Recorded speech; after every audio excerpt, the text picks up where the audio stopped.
Hi! Alright, so today's video is going to be a quick one, just a simple review on a product that I've been using a lot of recently. I haven't been wearing as much makeup as usual, so I don't have a lot of makeup to review, but I did want to talk about this dry shampoo from Fat and the Moon. I have reviewed one of their products before, and I've tried a bunch of them, and I absolutely love them. So I just wanted to talk a little bit about this. So if you're looking for a new, clean, dry shampoo to try out, please keep watching. And then as usual, before we get started, I just want to remind you to like this video if you liked it or found it helpful, and make sure to subscribe for some more videos like this. So I won't go too much into the brand because I did talk a lot about it in my last Fat and the Moon review, so I'm going to link that above me if you want to learn just a little bit more about Fat and the Moon. So yeah, definitely check out the beginning of my last review. I reviewed their eye kohl that I also use as a eyebrow gel. I actually have it on today. So check that out if you want to learn a little bit more about the brand and another product. So the packaging of this product, a lot of their products seem to have very simple and very sustainable packaging. I was really intrigued by this because this is paper and cardboard, which is really great. This is, of course, a powder, dry shampoo, so that's the perfect substance to go in a paper container. It has a deep little lid that I'll usually dump the product in before applying it. And then hopefully I can get this on camera.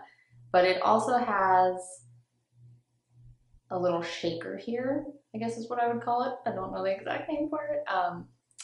To dispense the product just straight under your head if you want. But like I said, I usually put it in here and use a makeup brush. And then of course, closing it is also a little messy if there's anything left in the cap. Yeah, one more just came out on me. So that's something that I don't love about it. That being said, part of the reason why it poofs a little bit when you close it is because the cap is really tight.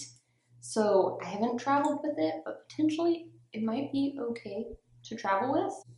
But sustainability wise, fantastic. And then the ingredients are another amazing thing about this. It's one of the things that probably the first thing that attracted me to it initially. It only has, I believe, 6 ingredients. Let's see, it has arrowroot powder, cocoa powder, kaolin clay, I never know how to say that, silica, and then lavender and sage essential oils in it. So it is scented. It is called the Lavender and Cocoa Dry Shampoo, and it's not an overpowering scent, but it does smell like lavender. It does very distinctly smell like lavender. That's very obvious when you smell it. So if you don't like lavender, I would not recommend this. But the number one ingredient that I'm so happy about is it has cocoa in it. And the cocoa is brown, so it tints it a light brown. So I can't speak for lighter hair. I don't know if it blends in well if you have blonde hair, but for dark brown hair people, this is incredible. So not a whole lot else to say about the ingredients besides it's just basic bare bones what your hair needs to look less greasy, and then it has a little scent and a little tint, all natural. I love this dry shampoo. I think it works really well. I never have to put very much on, which is really great because I have very greasy hair. So if I put too much product in, even if the product's there to soak up the grease, it just makes it worse. I have very, very picky hair when it comes to that. So I really don't have to put too much on. I would say the major drawback for me is it is kind of messy. I always do it over the bathroom sink. It usually ends up with a little bit of fallout in the sink. So that being said, it's not a great one to have, say, like in your locker or bring with you to work or something unless you're willing to go into the bathroom. They actually recommend the way to apply it is to use a makeup brush, which is what I do, and it does seem to be the easiest and a little less messy than, say, just using this, just sprinkling it on your head and kind of rubbing it in. it seems to just create even more fallout when I tried that. So yes, what I do is I sprinkle it over my roots and maybe a little bit on the side of my bangs if it's greasy. And then I take just my regular foundation, big brush, makeup brush, and I just kind of rub it in. I've never done that before until this dry shampoo, and it is really nice because that's just one extra less greasy component.